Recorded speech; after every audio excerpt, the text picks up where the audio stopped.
खुलुमबाय आर'नाइ इउटुब चेनेलनिफ्राय दासान्दि बेंटलनि सालबारियाव अन्थाइनि दै लायनो थाखाय गोबां सुबुंनि भिर नायनानै ला नोंथांमोनहा लैहोर लैहोर सुबुंफोरा अन्थाइनि दैनि थाखाय बेंटल सालबारियाव लाइन जादों होंगो दोंगो जादों गावजों गाव नारा नाथा जालायदों बिथांमोनहा गोबां सुबुंनिफ्राय मोनथिनाय बायदिब्ला बे बेंटलनि अन्थाइनि दैजों गोबां मानसिफोरनि सानाय सुनाय बायदि बेमार आजार आरो गोबां बिगुरनि बेमार बायदि बायदि बेमारफ्रा मोजां मोनदों होननानै गोबां सुबुङानो बुंदों।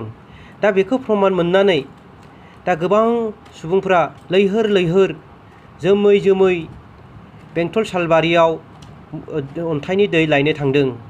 आबै आबौ मादै बाजै गासिबो दा बेंटलाव जमा जाजोबदों। सारा बिटिसि बा सारा आसामनि सुबुङा दा बे बेंटल सालबारियाव जमा जागासिनो दङ। नायनानै ला नोंथांमोना बेहाय थांग्रोमोना मन्दिराव हाबनायनि सिगां दै सान्थि सारो आरो नैबेनो जाहैबाय दै हरग्रा थावनि। नोंथांमोना मोजाङै नायनानै लाबानो जाबाय। बेहाय बे आदा आरो बाजैमोना बे दैखौ हरो दै सान्थिखौ। दा बे दै सान्थिजों गोबां सुबुंनि जिउ रैखा जादों होननानै जोङो सुलुङाव मोनथिनो मोननाय जादों आरो गोबां ससियेल मिडियायाव दासान्दि भाइरेल जागासिनो दङ।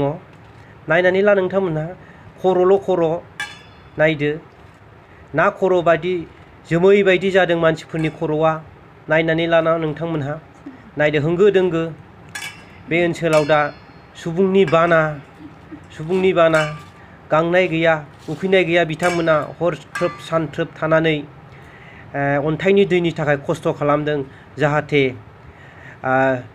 जिउआव बेराम जानाया इसेबाबो आरायग' मोनगोन होनना बिथांमोनहा आसा खालामनानै बा इसोरनियाव फोथायनानै बिथांमोनहा बे दैखौ लायनो थांदों जाहाथे आनान गसाइया बिसोरनि बेमार आजारनि थाखाय बा बायदि रोखोम जेंनानि थाखाय बे दैखौ लायनो थांनाया जाहाथे बिथांमोनहा जाफुङो आरो बेमार आजारनिफ्राय बिथांमोनहा रैखा मोनो बिनि थाखाय आनान गसाइनाव आर'ज गाबो।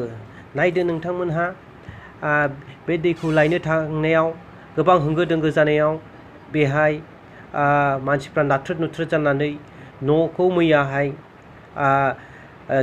सिफायलायनाय जादों। नोंथांमोना नायनो हागोन थिं बेरा होनायखौ बिथांमोना सोरबा सोरबा सिफायदों।